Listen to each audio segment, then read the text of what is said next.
Hello students, good morning. आज हम लोग क्लास 10 का रेखागणित का थैल्स प्रमेय पढ़ेंगे। इसका प्रमेय है, यदि किसी त्रिभुज की एक भुजा के समांतर एक रेखा खींची जाए तो वह रेखा अन्य दो भुजाओं को समान अनुपात में विभाजित करती है। सिद्ध करें। हम लोगों को सिद्ध करना है कि यदि किसी त्रिभुज की एक भुजा के समांतर एक रेखा खींची जाए तो वह रेखा अन्य दो भुजाओं को समान अनुपात में विभाजित करती है। फिर से देखेंगे, एक त्रिभुज ABC है। इसमें AB, BC और AC त्रिभुज की भुजाएं हैं। भुजा BC के समांतर एक रेखा DE खींचा। भुजा BC के समांतर एक रेखा DE खींचा, अर्थात BC समांतर DE है।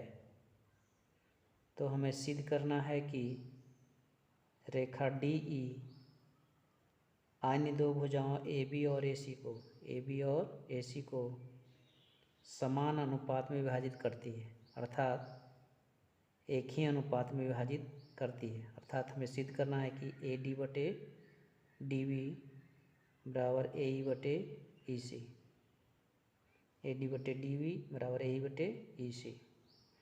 बनावट करेंगे, D से DM लंब AC पर खींचा और E से EN लंब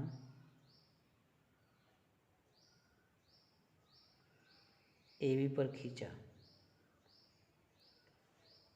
D से DM लंब AC पर और E से EN लंब AB पर डाला या खींचा। B को E से और C को D से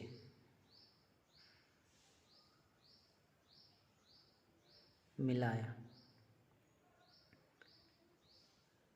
इसमें अब हम लोग सिद्ध करेंगे तो देखेंगे कि त्रिभुज ADE का क्षेत्रफल बटे त्रिभुज BDE का क्षेत्रफल। त्रिभुज का क्षेत्रफल हम लोग जानते हैं कि 1/2 गुने आधार गुने ऊंचाई होता है। तो त्रिभुज BDE का क्षेत्रफल बराबर 1/2 गुने आधार, इसमें AD है, गुने ऊंचाई EN है। तो इसका हो गया 1/2 गुने आधार गुने ऊंचाई बटे त्रिभुज BDE का क्षेत्रफल 1/2 आधार DB गुना ऊंचाई EN। काटेंगे 1/2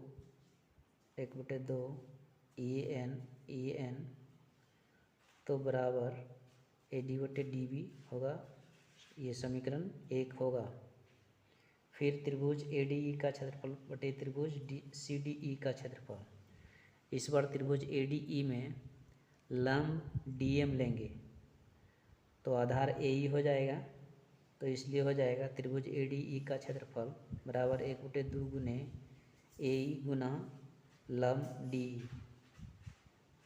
फिर त्रिभुज CDE का क्षेत्रफल लेंगे।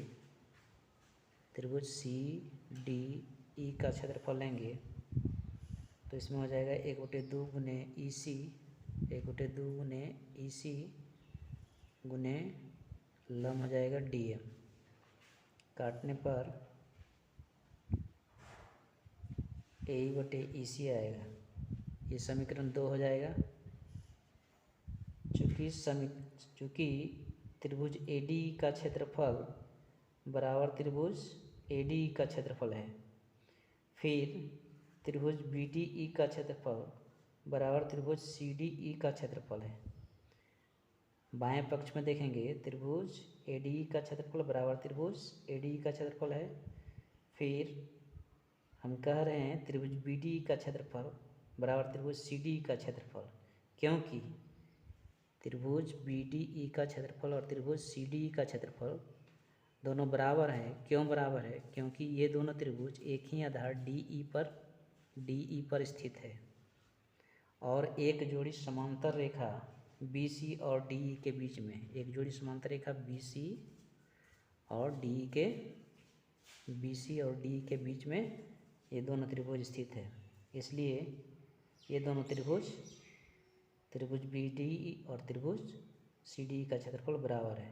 इसलिए समीकरण 1 था, समीकरण 2 से समीकरण 1 में बायां पक्ष दोनों का बराबर है, इसलिए दायां पक्ष बराबर हो जाएगा। समीकरण 1 था, समीकरण 2 से AD/DB बराबर AE/EC प्रूव्ड।